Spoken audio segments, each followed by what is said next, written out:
शीतल बिरल कानन शोभित आदित्य के ऊपर, कहीं उत्सप्रस्रवन चमकते झरते, कहीं शुभ्र निर्झर। जहाँ भूमि समतल है सुंदर है, नहीं दिखते हैं पाहन, हरियाली के बीच खड़ा है विस्तृत एक उटज पावन। आसपास कुछ कटे हुए पीले धन खेत सुहाते हैं, शशक मूष गिलहरी कबूतर घूम घूम कन खाते हैं, शशक मूष गिलहरी कबूतर घूम घूम कन खाते हैं। कुछ तंद्रिल अलसित बैठे हैं, कुछ करते शिशु का लेहन, कुछ खाते शाकल्य दिखते बड़े तुष्ट सारे गोधन। हवन अग्नि बुझ चुकी गंध से वायु अभी पर माती है, भीनी भीनी महक प्राण में मादकता पहुँचाती है। धूप धूम चर्चित लगते हैं तरु के श्याम छदन, कैसे झपक रहे हैं शिशु के अलसित कजरारे लोचन जैसे। बैठे हुए सुखद आतप में मृग रोमंथन करते हैं, वन के जीव वीवर से बाहर हो विस्तब्ध विचरते हैं। सूख रहे चीबर रसाल को नहीं झुकी टहनियों पर, नीचे बिखरे हुए पड़े हैं इंगुद से चिकने पत्थर। अजिन दर्भ पलास कमंडलू एक और तप के साधन, एक और हैं टंगे धनुष तुनीर तीर वरछे भीषण। चमक रहा त्रिनकुटी द्वार पर एक परशु आभाशाली, लौह दंड पर जड़ित पड़ा हो मानो अर्ध अंशुमाली।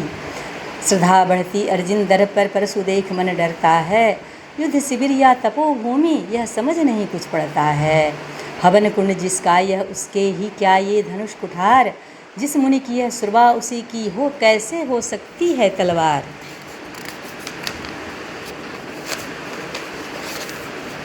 आई है वीरता तपोवन में क्या पुण्य कमाने को, या संन्यास साधना में है दैहिक शक्ति जगाने को।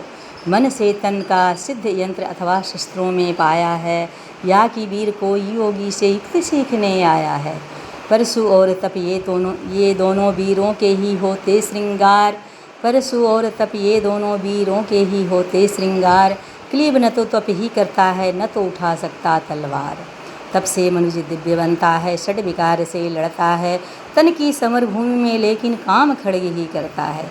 किंतु कौन नर तपोनिष्ठ है यहाँ धनुष धरने वाला, एक साथ यज्ञाग्नि और रसी की पूजा करने वाला। कहता है इतिहास जगत में हुआ एक ही नर ऐसा, रन में कुटिल काल सम क्रोधी, तप में महासूरी जैसा। मुख में वेद पीठ पर तर्कस, कर में कठिन कुठार विमल। शाप और शर दोनों ही थे जिस महान ऋषि के संबल। यह कुटीर है उसी महामुनि परशुराम बलशाली का, भृगु के परम पुनीत वंशधर व्रती वीर प्रणपाली का। हाँ हाँ वही कर्ण की जांघों पर अपना मस्तक धरकर, हाँ हाँ वही कर्ण की जांघों पर अपना मस्तक धरकर, सोए हैं तरुवर के नीचे आश्रम से किंचित हटकर। पत्तों से छनचर कर मीठी धूप माघ की आती है, पड़ती मुनि की थकी देह पर और थकान मिटाती है। कर्ण मुग्ध हो भक्ति भाव में मग्न हुआ सा जाता है, कभी जटा पर हाथ फेरता पीठ कभी सहलाता है। चढ़े नहीं चींटियाँ बदन पर, पड़े नहीं तृणपात कहीं, कर्ण सजग है उचट जाए गुरुवर की कच्ची नींद नहीं। वृद्ध देह तप से कृषकाया उस पर आयुध का संचालन, हाय पड़ा समभार देव पर असमय मेरे कारण। किंतु वृद्ध होने पर भी अंगों में है क्षमता कितनी, और रात दिन मुझ पर दिखलाते रहते ममता कितनी। कहते हैं ओ वत्स पुष्टिकर भोग न तू यदि खाएगा, मेरे शिक्षण की कठोरता को कैसे सह पाएगा। अनुगामी यदि बना कहीं तू, खान पान में भी मेरा सूख जाएगा, लहू बचेगा हड्डी भर ढांचा तेरा। जरा सोच कितनी कठोरता से मैं तुझे चलाता हूँ, और नहीं तो एक पाव दिन भर में रक्त जलाता हूँ। इसकी पूर्ति कहाँ से होगी बना अगर तू सन्यासी, इस प्रकार तो चबा जाएगी तुझको भूख सत्यानाशी। पत्थर सी हो मांसपेशियाँ लोहे से भुजदंड अभय, नस नस में हो लहर आग की तभी जवानी पाती जय। विप्र हुआ तो क्या रखेगा रोक अभी से खाने पर, कर लेना घनघोर तपस्या बै चतुर्थ के आने पर। ब्राह्मण का है धर्म त्याग पर क्या बालक भी त्यागी हों, जन्म साहसी लोचन वृत्ति के क्या वे अनुरागी हों। क्या विचित्र रत्ना समाज की गिरा ज्ञान ब्राह्मण के घर में, मोती वर्षा वैश्य वेश में पड़ा खड़ग क्षत्रिय कर में। मोती वर्षा वैश्य वेश में पड़ा खड़ग क्षत्रिय कर में। खड़ग बड़ा उद्धत होता है उद्धत होते हैं राजे, इसीलिए तो सदा बजाते रहते वे रन के बाजे। और करे ज्ञानी ब्राह्मण क्या, अशी विहीन मन डरता है, राजा देता मान भूप का वह भी आदर करता है। सुनता कौन यहाँ ब्राह्मण की, करते सब अपने मन की। डुबो रही सोनित में भूपों की लिप्सारण की, और अन भी किस लिए नहीं जग से दुख दैन्य भगाने को। पर शोषक पथभ्रांत मनुष्य को नहीं धर्म पर लाने को। रन केवल इसलिए कि राजे और सुखी हों, मानी हों, और प्रजाएं मिले उन्हें, वे और अधिक अभिमानी हों। रन केवल इसलिए कि कल्पित अभाव से छूट सकें, बड़े राज्य की सीमा जिससे अधिक जनों को लूट सकें, अधिक जनों को लूट सकें। रन केवल इसलिए कि सत्ता बढ़े, नहीं पत्ता डोले, भूपों के विपरीत न कोई कहीं कभी कुछ भी बोले। ज्यों ज्यों मिलती विजय अहंग नरपति का बढ़ता जाता है, और जोर से वह समाज के सिर पर चढ़ता जाता है। अब तो यह दशा है कि जो कुछ है वह राजा का बल है। ब्राह्मण खड़ा सामने केवल लिए शंख गंगा जल है। कहाँ तेज ब्राह्मण में अविवेकी राजा को रोक सके, धरे कुपथ पर जभी पाँव वह तत्क्षण उसको टोक सके। और कहे भी तो ब्राह्मण की बात कौन सुन पाता है, यहाँ रोज राजा ब्राह्मण को अपमानित करवाता है। चलती नहीं यहाँ पंडित की, चलती नहीं तपस्वी की, जय पुकारती प्रजा रात दिन, राजा जय यशस्वी की। सिर था जो सारे समाज का, वही अनादर पाता है। जो भी खिलता फूल भुजा के ऊपर चढ़ता जाता है। चारों ओर लोभ की ज्वाला, चारों ओर भोग की जय, पाप भार से दबी धंसी जा रही धरा पल पल निश्चय। जब तक भोगी भूप प्रजाओं के नेता कहलाएंगे, ज्ञान त्याग तप नहीं श्रेष्ठता का जब तक पद पाएंगे। असन वसन से हीन दीनता में जीवन धरने वालों, सहकर भी अपमान मनुष्यता की चिंता करने वाले, कवि कोविद विज्ञान विशारद कलाकार पंडित ज्ञानी, कनक नहीं कल्पना ज्ञान उज्जवल चरित्र के अभिमानी। इन विभूतियों को जब तक संसार नहीं पहचानेगा, राजाओं से अधिक पूज्य जब तक उन्हें वह मानेगा, तब तक पड़ी आग में धरती इसी तरह कुलाएगी। चाहे जो भी करे दुखों से छूट नहीं वह पाएगी। थकी जीभ समझाकर गहरी लगी ठेस अभिलाषा को, भूप समझता नहीं और कुछ छोड़ खड्ग की भाषा को। रोक टोक से नहीं सुनेगा नृप समाज अविचारी है, ग्रीवाहार निष्ठुर गठार का यह मदांध अधिकारी है। इसलिए तो कहता हूँ अरे ज्ञानियों खड्ग तरो, हार न सका जिसको कोई भी, भूखी वह तुम त्रास हरो। नित्य कहा करते हैं गुरुवर खड्ग महाभयकारी है, इसे उठाने का जग में हर एक नहीं अधिकारी है। वही उठा सकता है इसको जो कठोर हो कोमल भी, जिसमें हो धीरता वीरता और तपस्या का बल भी। वीर वही है कि जो शत्रु पर जब भी खड्ग उठाता है, मानवता के महागुणों की सत्ता भूल न जाता है। सीमित जो रख सके खड्ग को पास उसी को आने दो, विप्र जाति के सिवा किसी को मत तलवार उठाने दो। जब जब मैं सरचाप उठाकर कर्तव्य कुछ दिखलाता हूँ, सुनकर आशीर्वाद देव का धन्य धन्य हो जाता हूँ। जियो जियो ए वत्स तीर तुमने कैसा ये हमारा है, धक उठावन उधर उधर उधर फूटी निर्झर की धारा है, धक उठावन उधर उधर फूटी निर्झर की धारा है। मैं शंकित था ब्रह्मवीरता मेरे साथ मरेगी क्या, परशुराम की याद विप्र की जाति ने जुगा धरेगी क्या। पाकर तुम्हें किंतु इस वन में मेरा हृदय हुआ शीतल, तुम अवश्य ढोओगे उसको मुझ में जो है तेज अनल। जियो जियो ब्राह्मण कुमार तुम अक्षय कीर्ति कमाओगे, एक बार तुम भी धरती को निक्षत्रिय कर जाओगे। निश्चय तुम ब्राह्मण कुमार हो कवच और कुंडलधारी, तप कर सकते और पिता माता किसके इतने भारी। किंतु हाय ब्राह्मण कुमार सुन प्राण कांपने लगते हैं, मन उठता धिक्कार हृदय में भाव ग्लानि के जगते हैं।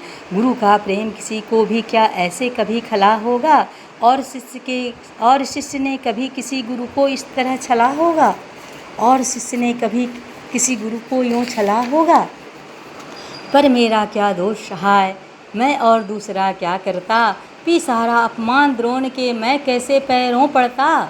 और पाँव पड़ने से भी क्या गूढ़ ज्ञान सिखलाते हुए, एक लब्य सा नहीं अंगूठा क्या मेरा कटवाते हुए। हाय कर्ण तू क्यों जन्मा था, जन्मा तो क्यों वीर हुआ, कवच और कुंडल भूषित भी तेरा अधम शरीर हुआ। धस जाए यह देश अतल में गुण की जहाँ नहीं पहचान, जाति गोत्र के बल से ही आदर पाते हैं जहाँ सुजान। नहीं पूछता है कोई तुम व्रती वीर या दानी हो, सभी पूछते मात्र यही तुम किस कुल के अभिमानी हो। मगर मनुष्य क्या करे जन्म लेना तो उसके हाथ नहीं, चुनना जाति और कुल अपने बस की है तो बात नहीं। मैं कहता हूँ अगर विधाता नर को मुट्ठी में भरकर कहीं छीट दे ब्रह्मलोक से ही नीचे भूमंडल पर, तो भी विविध जातियों में ही मनुष्य यहाँ आ सकता है। नीचे हैं क्यारियाँ बनी तो बीच कहाँ जा सकता है। कौन जन्म लेता है किस कुल में आकस्मिक ही है यह बात। छोटे कुल पर किंतु यहाँ होते तब भी कितने आघात। हाय जाति छोटी है तो फिर सभी हमारे गुण छोटे, जाति बड़ी तो बड़े बने हैं वे रहें लाख चाहे खोटे। गुण के लिए कर्ण चिंतन गुरु के लिए कर्ण चिंतन में था जब मगन से अचल बैठा, तभी विषकीट कहीं से आसन के नीचे बैठा। वज्र दृष्टा लगा कर्ण के उड़ को कुतर कुतर खाने, और बनाकर छिद्र मांस में मंद मंद भीतर जाने। कर्ण विकल हो उठा दुष्ट भौरे पर हाथ धरे कैसे, बिना हिलाए अंग कीट को किसी तरह पकड़े कैसे। पर भीतर उस धसे कीट तक हाथ नहीं जा सकता था, बिना उठाए पांव शत्रु को कर्ण नहीं पा सकता था। किंतु पांव के हिलते ही गुरुवर की नींद उचट जाती। सहम गई यह सोच कर्ण की भक्तिपूर्ण विह्वल छाती। उसने सोचा अतः कीट यह पिए रक्त पीने दूंगा, गुरु की कच्ची नींद तोड़ने का पर पाप नहीं लूँगा। बैठा रहा अचल आसन से कर्ण बहुत मन को मारे, आह निकाले बिना सिलासी सहनशीलता को धारे। किंतु लहू की गर्म धार जो सहसा आन लगी तन में, परशुराम जग पड़े रक्त को देख हुए विस्मित मन में। कर्ण झपट कर उठा इंगितों में गुरु से आज्ञा लेकर, बाहर किया कीट को उसने छत में से उंगली देकर। परशुराम बोले शिव शिव तूने यह की मूर्खता बड़ी, सहता रहा चल जाने कब से ऐसी वेदना कड़ी। तनिक लजाकर कहा कर्ण ने नहीं अधिक पीड़ा मुझको, महाराज क्या कर सकता है यह छोटा कीड़ा मुझको। मैंने सोचा हिला डुला तो वृथा आप जग जाएंगे, क्षण भर को विश्राम मिला जो नाहक उसे गमाएंगे। निश्चल बैठा रहा सोच यह कीट स्वयं उड़ जाएगा, छोटा सा यह जीव मुझे कितनी पीड़ा पहुँचाएगा। पर यह तो भीतर धंसता ही गया, मुझे हैरान किया। लज्जित हूँ इसलिए कि सब कुछ स्वयं आपने देख लिया। परशुराम गंभीर हो गए, सोच न जाने क्या मन में। फिर सहसा क्रोधाग्नि भयानक भभक उठी उनके तन में। दांत पीस आंखें तरेर कर बोले कौन छली है तू, ब्राह्मण है या और किसी अभिजन का पुत्र बलि है तू। सहनशीलता को अपनाकर ब्राह्मण कभी न जीता है, किसी लक्ष्य के लिए अपमान हलाहल पीता है। सह सकता जो कठिन वेदना पी सकता अपमान वही, बुद्धि चलाती जिसे तेज का कर सकता बलिदान वही। तेजपुंज ब्राह्मण तिल तिल कर जले नहीं यह हो सकता, किसी दशा में भी स्वभाव अपना वह कैसे खो सकता। कसक भोगता हुआ विप्र निश्चल कैसे रह सकता है, इस प्रकार की चुभन वेदना क्षत्रिय ही सह सकता है। तू अवश्य क्षत्रिय है पापी, बता न तो फल पाएगा। परशुराम के कठिन शाप से अभी भस्म हो जाएगा। क्षमा क्षमा हे देव दयामय, क्षमा क्षमा हे देव दयामय। गिरा कर्ण गुरु के पद पर, मुख भी वर्ण हो गया, अंग कांपने लगे भय से थर थर। सूत पुत्र मैं शूद्र कर्ण हूँ, करुणा का अभिलाषी हूँ। जो भी हूँ पर देव आपका अनुचर अंतेवासी हूँ। छली नहीं मैं हाय किंतु छल का ही तो यह काम हुआ। आया था विद्या संचय को किंतु व्यर्थ बदनाम हुआ। बड़ा लोभ था बनो शिष्य में कार्तिवीर के जेता का, तपोदीप्त शूरमा विश्व के नूतन धर्म प्रणेता का। पर शंका थी मुझे सत्य का अगर पता पा जाएंगे, महाराज मुझ सूत पुत्र को कुछ भी नहीं सिखाएंगे। बता सका मैं नहीं से प्रभो, जाति अपनी छोटी, करें देव विश्वास भावना और न थी कोई खोटी। पर इतने से भी लज्जा में हाय गड़ा सा जाता हूँ, मारे बिना हृदय में अपने आप मरा सा जाता हूँ। छल से पाना मान जगत में किलविस है मल ही तो है, ऊंचा बना आपके आगे सचमुच यह छल ही तो है। पाता था सम्मान आज तक दानी व्रती बलि होकर, अब जाऊंगा कहाँ स्वयं गुरु के सामने छली होकर। करें भस्म ही मुझे देव, करें भस्म ही मुझे देव, सम्मुख है मस्तक नत मेरा। एक कसक रह गई नहीं पूरा जीवन का व्रत मेरा। गुरु की कृपा साप से जलकर अभी भस्म हो जाऊंगा, पर मदांध अर्जुन का मस्तक देव कहाँ मैं पाऊंगा। यह तृष्णा यह विजय कामना मुझे छोड़ क्या पाएगी, प्रभु अतृप्त वासना मरे पर मुझको भरम आएगी। दुर्योधन की हार देवता कैसे सहन करूँगा मैं। अभय देख अर्जुन को मरकर भी तो रोज़ मरूँगा मैं। परशुराम का शिष्य कर्ण पर जीवन दान न मांगेगा। बड़ी शांति के साथ चरण को पकड़ प्राण निज त्यागेगा। प्रस्तुत हूँ दे शाप किंतु अंतिम सुख तो यह पाने दें। इन्हीं पाद पद्मों के ऊपर मुझको प्राण गंवाने दें। लिपट गया गुरु के चरणों से विकल कर्ण इतना कहकर। दो कणिकाएँ गिरी असुर की गुरु के आँखों से बहकर। बोले हाय कर्ण तू ही प्रतिभट अर्जुन का नामी है। निश्चल का घात राष्ट्रों का विश्व विजय का कामी है। अब समझा किस लिए रात दिन तू ऐसा श्रम करता था। मेरे शब्द शब्द को मन में क्यों शीपीसा धरता था। देखे अग्नि शिष्य द्रोण को भी कर तब कुछ सिखलाया। पर तुझसा जिज्ञासु आज तक कभी नहीं मैंने पाया। तूने जीत लिया था मुझको निज पवित्रता के बल से। क्या पता था लूटने आया है मुझे कोई छल से। किसी और पर नहीं किया वैसा स्नेह मैं करता था। सोने पर भी धनुर्वेद का ज्ञान कान में भरता था। नहीं किया कार्पण्य दिया जो कुछ था मेरे पास रतन। तुझमें निज को सौंप शांत हो अभी अभी प्रमुद था मन। पापी बोल अभी भी मुख से तू न सूत रथ चालक है। परशुराम का शिष्य विक्रमी विप्रवंश का बालक है। सूत वंश में मिला सूर्य सा कैसे तेज प्रबल तुझको। किसने लाकर दिए कहाँ से कवच और कुंडल तुझको। सूत सा रखा जिसे उसको कैसे कठोर हो मारूं मैं। सुत सा रखा जिसे उसको कैसे कठोर हो मारूं मैं। जलते हुए क्रोध की ज्वाला लेकिन कहाँ उतारूं मैं। जलते हुए क्रोध की ज्वाला लेकिन कहाँ उतारूं मैं। पद पर बोला कर्ण दिया था जिसको आँखों का पानी। करना होगा ग्रहण उसी को अनल आज है गुरु ज्ञानी। बरसाइए अनल आँखों से सिर पर उसे संभालूंगा। दंड भोग जलकर मुनि सत्तम छल का पाप छुड़ा लूँगा। परशुराम ने कहा कर्ण तू वेद नहीं मुझको ऐसे। तुझे पता क्या सता रहा है मुझको असमंजस कैसे। पर तूने छल का किया दंड उसका पर तूने छल किया दंड उसका अवश्य ही पाएगा। परशुराम का क्रोध भयानक निष्फल कभी न जाएगा। मान लिया था पुत्र इसी से प्राण दान तो देता हूँ। पर अपनी विद्या का अंतिम चरम तेज हर लेता हूँ। सिखलाया ब्रह्मास्त्र तुझे जो काम नहीं वह आएगा। है यह मेरा शाप समय पर उसे भूल तू जाएगा। है यह मेरा शाप समय पर उसे भूल तू जाएगा। कर्ण विकल हो खड़ा हुआ कह हाय किया यह क्या गुरुवर। दिया साप अत्यंत निदारुण लिया नहीं जीवन क्यों हर। वर्षों की साधना एक ही प्राण वर्षों की साधना साथ ही प्राण नहीं क्यों लेते हैं। अब किस सुख के लिए मुझे धरती पर जीने देते हैं। परशुराम ने कहा कर्ण यह साप अटल है सहन करो। जो कुछ मैंने कहा उसे सिर पर ले सादर वहन करो। इस महेंद्रगिरी पर तुमने कुछ थोड़ा नहीं कमाया है। मेरा संचित निखिल ज्ञान तूने मुझ में ही पाया है। यह संचित निखिल ज्ञान का तूने मुझसे ही पाया है। रहा नहीं ब्रह्मास्त्र एक इससे क्या आता जाता है। एक शस्त्र बल से न वीर कोई शब्दीन कहलाता है। नई कला नूतन रचनाएं नई सूझ नूतन साधन। नए भाव नूतन उमंग से वीर बने रहते नूतन। तुम तो स्वयं दीप्त पौरुष हो कवच और कुंडल धारी। इनके रहते तुम्हें जीत पाएगा कौन सुभट भारी। अच्छा लो वर भी कि विश्व में तुम महान कहलाओगे। भारत का इतिहास कीर्ति से धवल कर जाओगे। भारत का इतिहास कीर्ति से और धवल कर जाओगे। अब जाओ लो विदा बत्स कुछ कड़ा करो अपने मन को। रहने देते नहीं यहाँ पर हम अभिशप्त किसी जन को।